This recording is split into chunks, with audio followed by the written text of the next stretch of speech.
This has got to be done. Who are these people that died?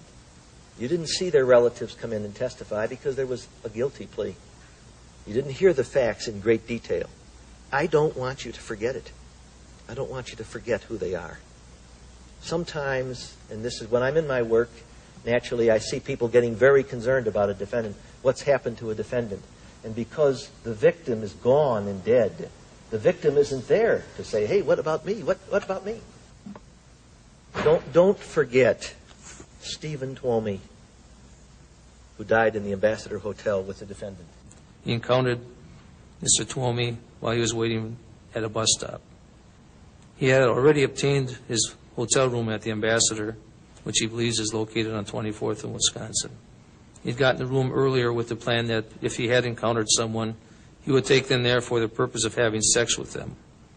He had already purchased some sleeping pills, which he had at the room for the purpose of rendering anyone he brought back there helpless so he could have sex with them. He spoke with Twomey and asked him if he wanted to spend the night with him at the hotel room. Twomey agreed. Dahmer does not recall if he offered him money to come to the room or not. Upon arrival at the hotel, both Dahmer and Twomey got undressed and laid on the bed.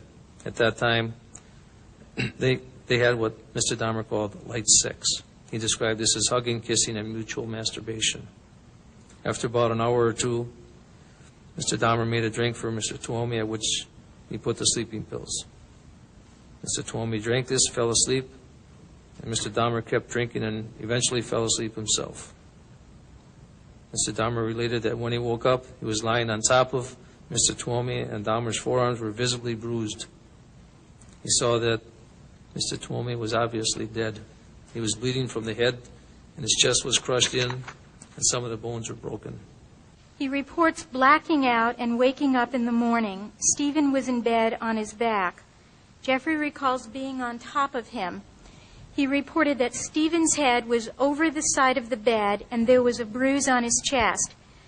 He stated that he, Jeffrey, had a bruise on his arm. Jeffrey was shocked when he saw that Stephen was dead. He stated that he had no intention of murdering him. Seeing Stephen dead brought back memories of 1978 and his first victim, Stephen Hicks. He stated that he had paced the floor, felt horrified, shocked, and frightened, and could not believe this had happened. He then put the body in a closet and went to a mall. He bought a suitcase and subsequently put the victim inside of the suitcase.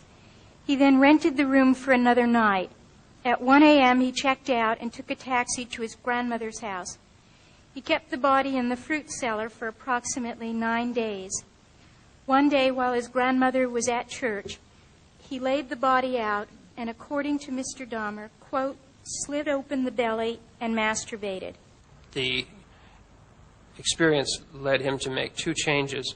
The first was, having realized how difficult it was to move a corpse from a hotel room, he decided not to return to hotels anymore, and from that point began to take men back to his grandmother's house, where he would have greater privacy and more space to work. The other thing he told me was that this changed his efforts to control himself. In his words, quote, after that incident, it seemed like there was no point in trying to resist the urges and the compulsion to do that. So that's when I started going out, looking around at the bars for other people. I asked, what do you mean there was no point? And he said, just since it had happened again, much to my surprise, it just, I don't know, it's hard to describe, just seemed by that time the driving compulsion to be with someone and control them was so strong and so prevalent throughout all my waking hours that I just continued doing that. It seemed like that broke any thought of holding back and not doing that sort of thing again.